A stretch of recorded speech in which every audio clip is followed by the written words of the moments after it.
Datuak maiztasun taula baten ordenatu ondoren, grafikoetan adierazteaz aparte, hainbat parametro kalkula ditzakegu. Horien artean, zentralizazio neurriak. Parametro horiek, banaketaren erdiko aldeari buruzko informazioa ematen digute. Gaurkoan, batez besteko aritmetikoa kalkulatuko dugu. Batez besteko aritmetikoa zenbaki bat da, eta zenbaki hori datu guztien batura zati datu kopurua eginez lortzen da. Batez bestekoaren adierazpen analitikoa honako hau da. Kalkula dezagun adibide baten batez besteko aritmetikoa. Esaterako, sakelekoen gigabait kopurua. Datuak maiztasun taula baten laburbilduta idatzi dizkizuet. Gigabait kopurua aldagai diskretua da. Zelan kalkulatzen dugu batez besteko aritmetikoa? Gigabait kopuru bakoitzari bere maiztasuna biderkatzen diogu.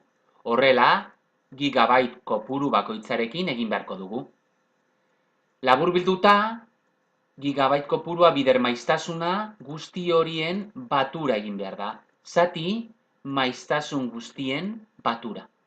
Baina formula baten idatzi beharrean, taulan idatziko dugu argiago ikusteko. Hau da, zutabe bat gehituko diogu maiztasun taulari. Gigabait kopuru bakoitza bider bere maiztasuna. Lehenengo kasuan, bat bider bost, bi bider zazpi, 14, hiru bider bi, 6, lau bider zortzi, 32, bost bider lau, 20, 6 bider 11, 76, zazpi bider bat, zazpi, zortzi bider 16, 128, 12 bider bi, 24, 16 bider 6, 96, 32, eta 74. Hau da, hemengo batugai bakoitza. Baina guztien batura, azkenengo lerro honetan idatziko dugu. Guztien batura 494. Eta maiztasun guztien batura, hemen izendatzailean dagoena, 74. Beraz, batez besteko aritmetikoa, batura hau, 494, zati, batura hau, maiztasunen batura, kasu honetan, 74. Eta emaitza, 7,72 da.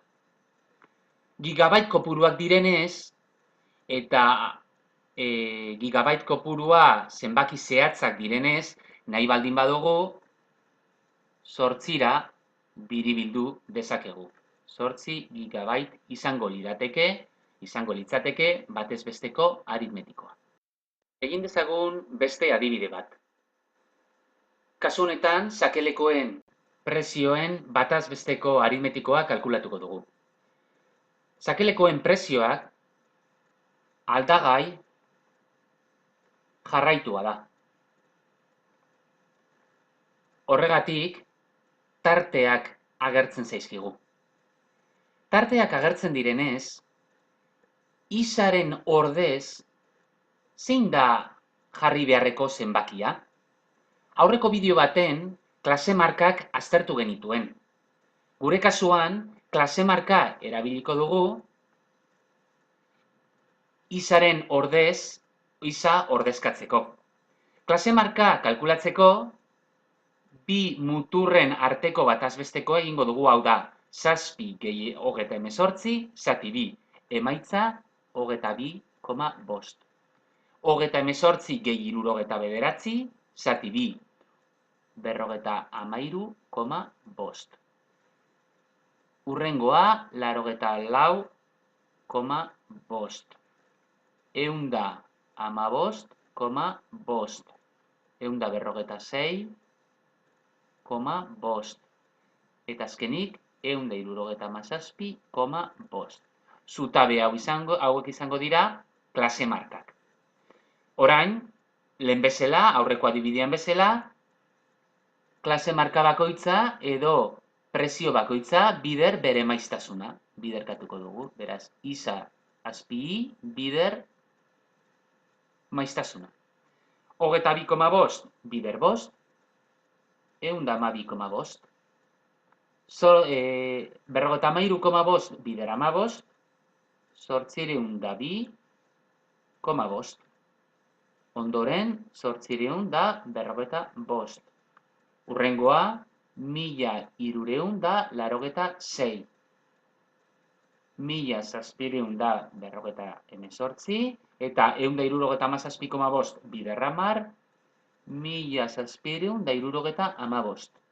Baina gure formulan baturak kalkulatu behar ditugu. Maiztasunen batura 74 da. Eta biderkadura hauen batura 6.679. Beraz, sakelekoen prezioen batez besteko aritmetikoa 6.679 zati 74 izango da. Emaitza 104,36 euro. Orain zuen kontura, bi adibide hauek. Sakelekoen gigabyte kopuruaren batez besteko aritmetikoa kalkulatzea, eta kasu honetan, sakelekoen prezioen batez besteko aritmetikoa kalkulatzea.